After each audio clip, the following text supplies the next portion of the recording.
السلام عليكم. الوصفه تاع اليوم هي مقروط السنيوه اللي يجي من اروع ما يكون. بسم الله. عندي 4 بار تاع سميد متوسط، الكاس تاع 220 مليلتر. ندير معاه مغرف صغيره نتاع لافاني ومغرف صغيره نتاع السكر ونص مغرف نتاع الملح.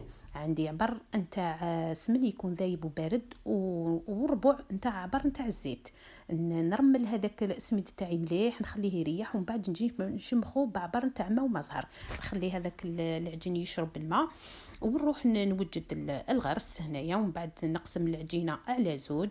نفتح العجينه الاولى في السنيوه اللي استعملتها نتاع 35 على 25. هنايا نحط الطبقه الاولى ومن بعد نفتح الغرس بنفس الطريقه، ندير الطبقه الثانيه ونزيد الطبقه الثالثه نفتحها بنفس الشكل، نديرها على البابي كويسون ومن بعد نديرها كما راكم تشوفوا، نسويها من الاطراف ومن بعد نجي نقشها بهذه الطريقه كما راكم تشوفوا. نطيبوا ونحمروا مليح ومن بعد غير يخرج نعسلوه وهو سخون